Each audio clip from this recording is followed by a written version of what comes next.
आज भाजपा के पूर्व प्रदेशाध्यक्ष अरुण चतुर्वेदी द्वारा सोमंगलीय सिविल लाइंस में एक प्रेस वार्ता का आयोजन किया गया, जिसमें दक्षिण विधायक अनिता बघेल ने प्रेस वार्ता को संबोधित किया। साथ ही बड़ी संख्या में भाजपा कार्यकर्ताओं ने इसमें हिस्सा लिया। भाजपा के पूर्व प्रदेशाध्यक्ष अरुण चतुर्वेदी ने प्रेस वार्ता के दौरान कहा कि आमजन को सभी सरकारी योजनाओं का लाभ मिले, ये उनका लक्ष्य है। वे सभी भारतवासियों को अच्छा इंफ्रास्ट्रक्चर, अच्छे स्कूल, अच्छे अस्पताल, जलापूर्ति व अन्य जरूरी आवश्यकताएं पूर्ण करने का कार्य भाजपा सरकार लगातार करती आ रही है। साथ ही उन्होंने भाजपा की उपलब्धियों को गिनाते हुए कहा कि पुष्कर से मेड़ता तक 42 किलोमीटर रेलवे लाइन की परियोजना ईआरसीपी के तहत जलापूर्ति भाजपा सरकार द्वारा की जा रही है।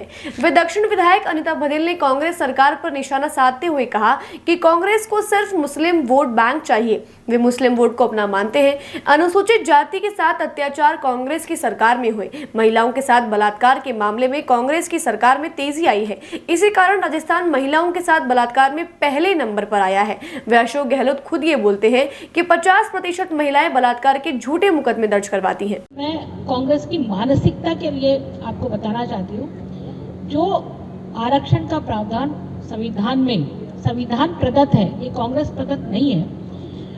बाबा साहेब ने इस आरक्षण का प्रावधान किया संविधान में, लेकिन उन्हीं बाबा साहेब को 2 बार लोकसभा में जाने से रोकने वाला यदि कोई दल है तो वो कांग्रेस है।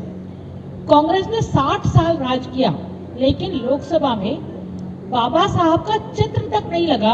जब पहली बार अटल बिहारी वाजपेयी जी की सरकार बनी तो बाबा साहब को भारत रत्न पुरस्कार मिला। ये स्पष्ट करता है कि कांग्रेस दलितों की और अनुसूचित जाति की कितनी घोर विरोधी है। अभी कांग्रेस कह रही है कि हम 50% आरक्षण की सीमा को बढ़ाकर 50% करने वाले हैं। तो आरक्षण यदि सभी वर्गों को मिलता है तो आरक्षण का महत्व ही खत्म हो जाएगा। तो कांग्रेस किस दिशा में अनुसूचित जाति जनजाति के कोटे के आरक्षण को कटौती करके और फिर अल्पसंख्यकों को देना चाहती है, ये निश्चित रूप से अनुसूचित जाति के लोगों के खिलाफ है, जिसे अनुसूचित जाति का वर्ग कभी बर्दाश्त नहीं करेगा। आज मैंने सुना प्रियंका गांधी ने एक स्टेटमेंट किया कि मेरी माँ का मंगलसूत्र जो है वो लूटा गया या कुर्बान हुआ। तो मैं प्रियंका गांधी से आज इस प्रेस कॉन्फ्रेंस के माध्यम से पूछना चाहती हूँ कि प्रियंका जी, आप तो सनातन में विश्वास ही नहीं करते। आप तो सनातन जो हिंदू धर्म है उसकी जो शक्ति है उस शक्ति से लड़ना चाहते हैं। तो आप तो सनातन में जो मंगलसूत्र का महत्व वो जानते नहीं है।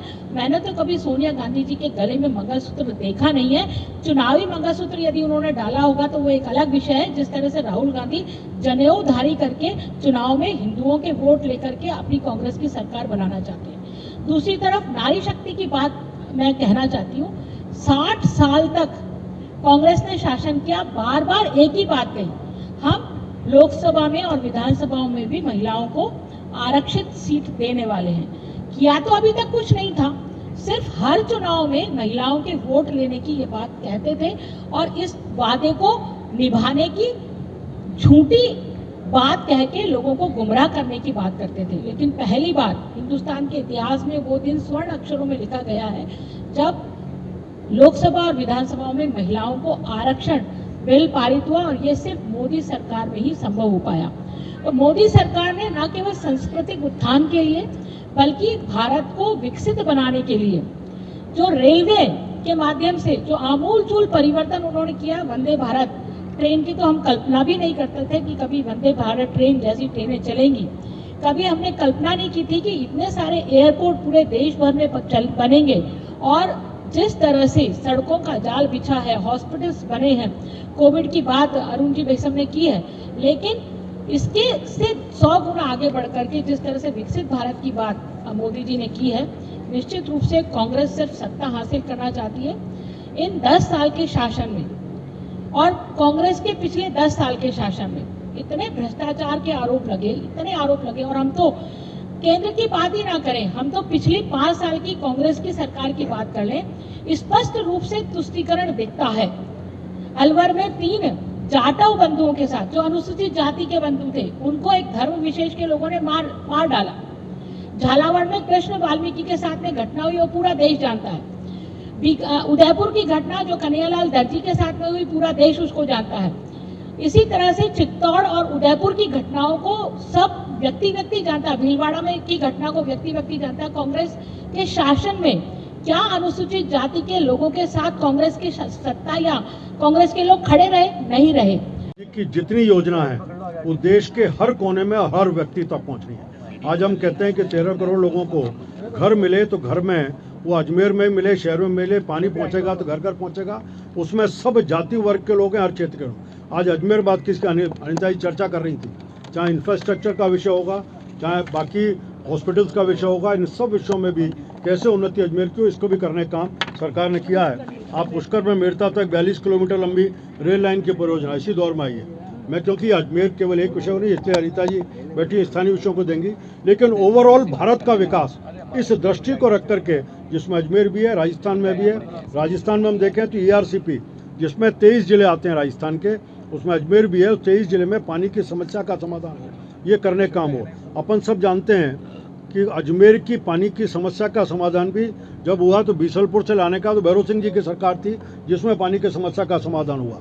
अजमेर रूरल सेक्टर में बिजली पहुंचे, ये भी भैरव सिंह जी के सरकार समय 93 से 98 के बीच में बीजेपी के सरकार के समय हुआ। कई चीज़ ऐसे हैं जो उस समय कर रहे थे। आज मैंने इसे ओवरऑल देश का समग्र विकास, हर व्यक्ति का उत्थान, इसको ध्यान में रखते हुए नरेंद्र मोदी जी काम कर रहे हैं।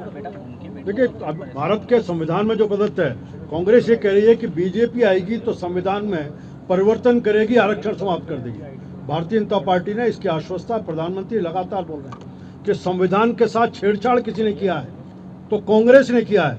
और नेहरू जी के समय आर्टिकल 28 को ला करके जो हिंदू समाज के अधिकारों को छीनने का काम किया, उससे 75 तक धारा 76 आर्टिकल लेकर के आए, जिसमें संसद की कार्यावधि बढ़ाई। खुद श्रीमती गांधी लगातार प्रधानमंत्री बन के बैठी रही। ऐसे लगातार संशोधन करने का काम किया तो कांग्रेस के द्वारा किया। सर, बीजेपी आरक्षण लाएगी या आरक्षण खत्म करेगी? भारतीय नहीं, प्राइवेट सेक्टर में मैं कमाल की बात कर रहे हैं। मैंने बार बार प्रधानमंत्री सब कह रहे हैं, भारतीय जनता पार्टी इस आरक्षण को जैसा है उसी को पुश कर रही है। और अपन सब जानते हैं कि अटल जी के समय आज प्रमोशन में आरक्षण की व्यवस्था को किसी ने पुष्ट करने का काम किया तो अटल बिहारी वाजपेयी की सरकार के समय हुआ। सरकारी नौकरियों को कम किया जा रहा है तो आरक्षण का महत्व कितना रह जाएगा? आप सरकारी नौकरियों को कम विषय नहीं है, सरकारी नौकरी के साथ साथ जॉब का क्रिएशन कितना हो रहा है। जब हम कहते हैं कि रोड का इंफ्रास्ट्रक्चर बढ़ रहा है, जब हम कहते हैं कि लोगों को अलग अलग तरीके से प्राइवेट सेक्टर में काम बहुत निकल रहे हैं, उन सब में जॉब निकल रहा है। इसीलिए देश का आज हम कहें कि 2004 में जब अटल जी को सरकार सौंपी थी, अटल जी ने जब सरकार सौंपी तो देश आर्थिक दृष्टि से 11वीं अर्थव्यवस्था था दुनिया की।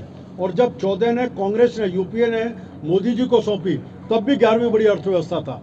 आज मोदी जी के कालखंड में 10 साल में हम 5वीं दुनिया की बड़ी अर्थव्यवस्था खड़े हैं। ये जब 5वीं खड़े हैं तो मैं सब कह सकता हूं कि इन सब पूरा आधारभूत ढांचे को खड़ा करने का काम, आज चाहे एयरपोर्ट का विषय हो, रेलवे का सुदृढ़ीकरण का विषय, नई रेड लाइन का विषय हो, रोड इंफ्रास्ट्रक्चर बढ़ाने की बात हो, बड़े बड़े अपने सेक्टर्स के बाद IITs की बात हो, ये जितनी भी चीज़ें बन रही हैं, इन सब के माध्यम से जॉब के अलग अलग क्रिएशन खड़े हुए हैं। जितनी सरकारी नौकरी में कटौती कहीं नहीं हुई है। सरकारी नौकरी में जितनी सरकारी नौकरी है उसमें आरक्षण की है, उसको पूरा आरक्षण को पुष्ट करने का काम भारतीय जनता पार्टी कर रही है। और नरेंद्र मोदी और भारतीय जनता पार्टी ने बार बार कहा है, मैं तो यहाँ तक है जिस कांग्रेस पार्टी ने खुद इस आरक्षण और अम्बेडकर का अपमान किया, आज उसी अम्बेडकर के दिए हुए आज आरक्षण को बदलाव कर सकते हैं तो वो कर सकते हैं, संविधान में भारतीय जनता पार्टी नहीं कर सकती।